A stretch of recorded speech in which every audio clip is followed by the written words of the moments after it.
Hi, Pinewood students. Mrs. Sherman here, celebrating Dress as a Storybook Character. I am the Lorax today, and I'm going to share with you the story of the Lorax by Dr. Seuss. At the far end of town, where the grickle grass grows, and the wind smells slow and sour when it blows, and no birds ever sing excepting old crows, is the street of the lifted Lorax. And deep in the grickle grass, some people say, if you look deep enough, you can still see today, where the Lorax once stood just as long as it could before somebody lifted the Lorax away. What was the Lorax? And why was it there? And why was it lifted and taken somewhere? From the far end of town where the grickle grass grows? The old Onceler still lives here. Ask him. He knows.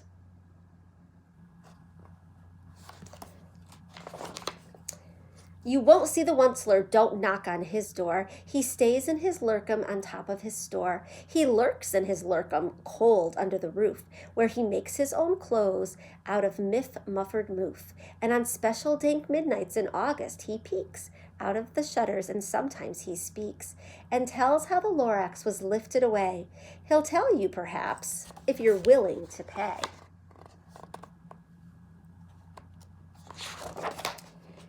On the end of a rope, he lets down a tin pail, and you have to toss in 15 cents and a nail, and the shell of a great-great-great-grandfather's snail.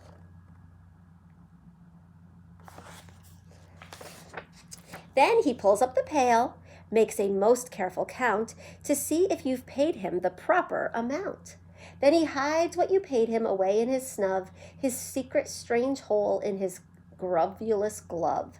Then he grunts, I will call you by whisper-mophone, for the secrets I tell you are for your ears alone.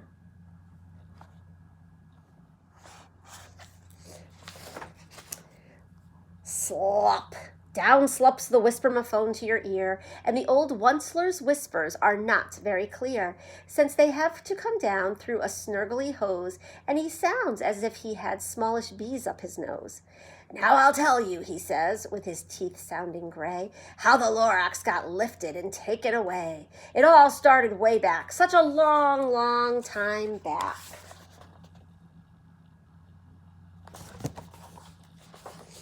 Way back in the days when the grass was still green and the pond was still wet and the clouds were still clean and the song of the swami swans rang out in space, one morning I came to this glorious place, and I first saw the trees, the truffula trees, the bright-colored tufts of the truffula trees, mile after mile in the fresh morning breeze.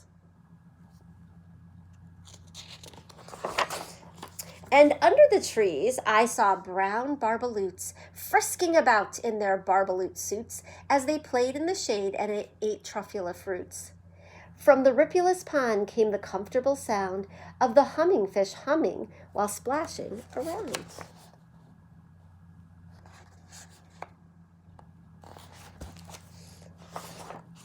But those trees, those truffula trees, all my life I'd been searching for trees such as these. The touch of their tufts was much softer than silk, and they had the sweet smell of fresh butterfly milk. I felt a great leaping of joy in my heart. I knew just what I'd do. I'd unloaded my cart.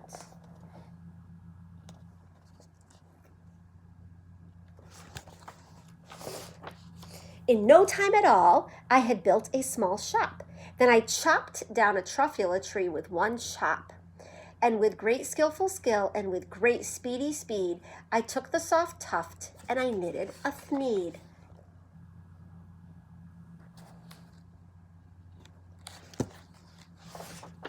The instant I'd finished, I heard a gazump. I looked. I saw something pop out of the stump of the tree I'd chopped down. It was sort of a man. Describe him? That's hard. I don't think I can. He was shortish and oldish and brownish and mossy, and he spoke with a voice that was sharpish and bossy.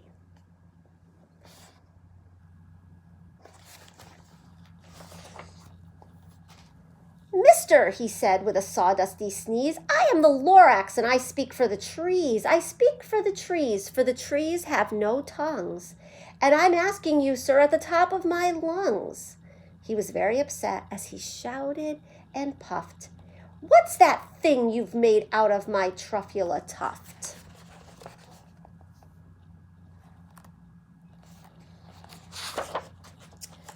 Look, Lorax, I said, there's no cause for alarm. I chopped just one tree. I am doing no harm.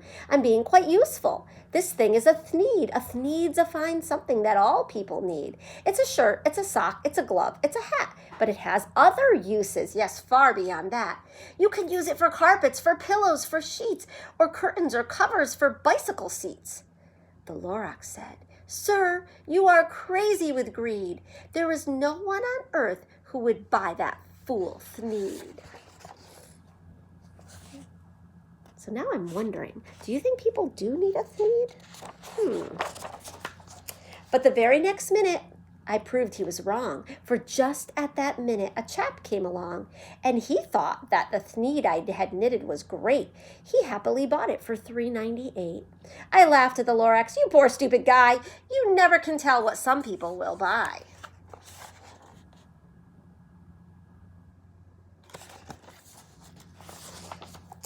I repeat, cried the Lorax, I speak for the trees. I'm busy, I told him. Shut up, if you please. I rushed across the room and in no time at all built a radio phone. I put in a quick call. I called all my brothers and uncles and aunts and I said, listen here. Here's a wonderful chance for the whole Onceler family to get mighty rich. Get over here fast. Take the road to North Nitch. Turn left at Weehawken, sharp right at South Stitch.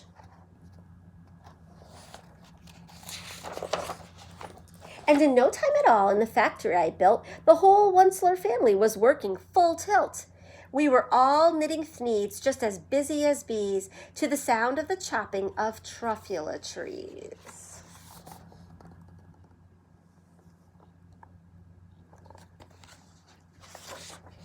Then, oh, baby, oh, how my business did grow. Now, chopping one tree at a time was too slow, so I quickly invented my super axe hacker, which whacked off 4 truffula trees at one smacker. We were making thneeds 4 times as fast as before, and that Lorax, he didn't show up anymore.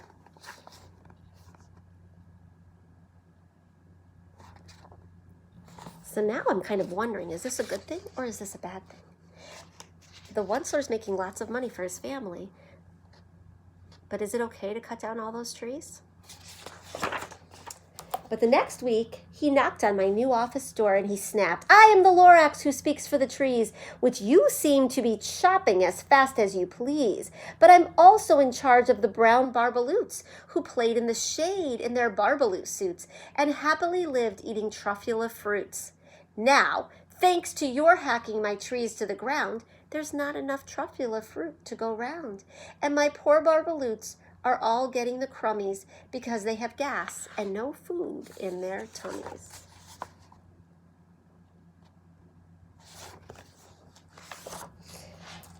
They loved living here, but I can't let them stay.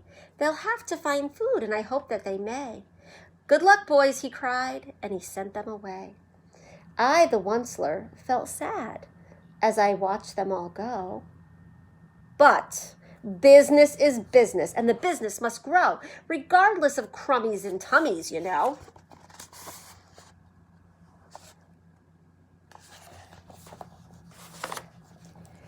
I meant no harm.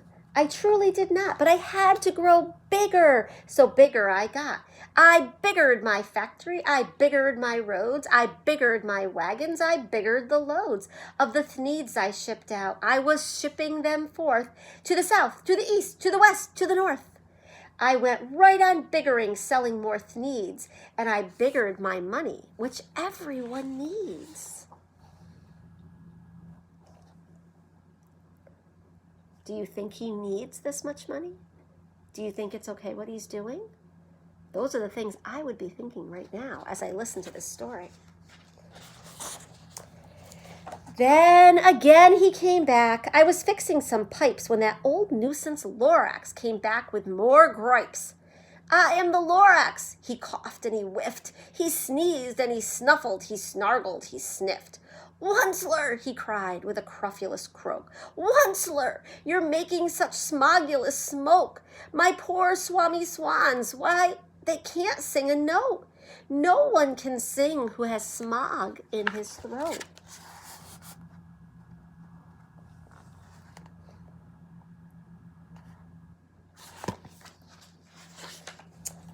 And so, said the Lorax, please pardon my cough. They cannot live here, so I am sending them off. Where will they go? I don't hopefully know. They may have to fly for a month or a year to escape from the smog you've smogged up around here.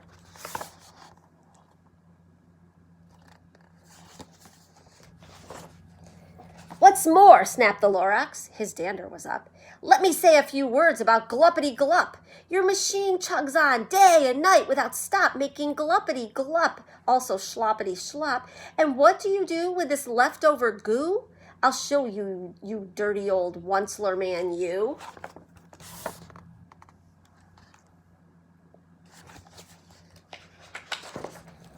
You're glumping the pond where the humming fish hummed. No more can they hum, for their gills are all gummed. So I'm sending them off their future is dreary. They'll walk on their fins and get woefully weary in search of some water that isn't so smeary. I hear things are just as bad up in Lake Erie.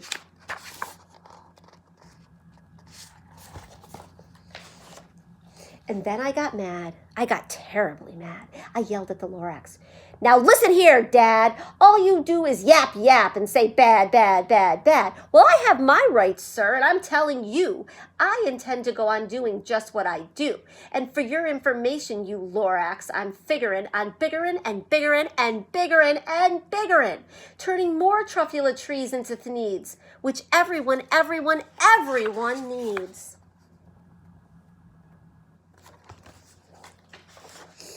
And at that very moment, we heard a loud whack. From outside in the fields came a sickening smack of an axe on a tree.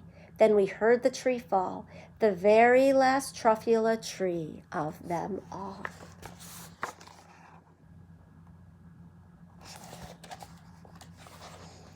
No more trees, no more thneeds, no more work to be done. So in no time, my uncles and aunts, every one, all waved me goodbye. They jumped into my cars and drove away under the smoke-smuggered stars. Now all that was left 'neath the bad-smelling sky was my big empty factory, the Lorax, and I.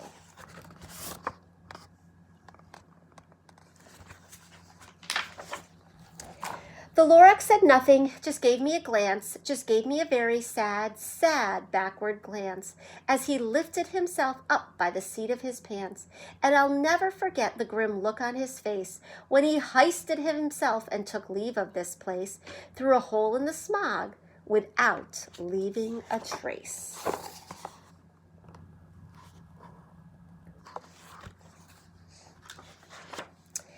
And all that the Lorax left here in this mess was a small pile of rocks with the one word, unless. Whatever that meant, well, I just couldn't guess. That was long, long ago, but each day since that day, I've sat here and worried away. Through the years, while my buildings have fallen apart, I've worried about it with all of my heart.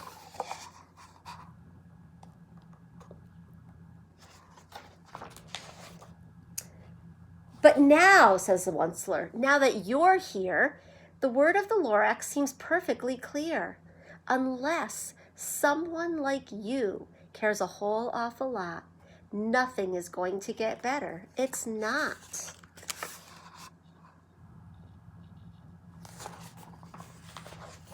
So, catch, calls the Onceler. He let something fall. It's a truffula seed. It's the last one of all. You're in charge of the last of the truffula seeds, and the truffula trees are what everyone needs. Plant a new truffula, treat it with care. Give it clean water and feed it fresh air. Grow a forest, protect it from axes that hack. Then the Lorax and all of his friends may come back.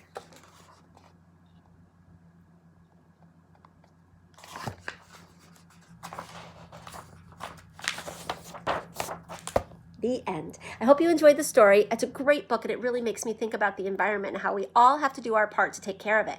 So if you are a Pinewood student and you are watching this, you can go onto Google Classroom and to your science classroom, and I've posted some different activities about pollution, a poster contest for Earth Day, lots of cool things that you can do at home. So after you listen to the story, go to Google Classroom and log on to your Google account and you can find out all the activities that I posted for you Pinewood kids. All right, I will talk to you soon, and I hope you guys are learning a lot from home.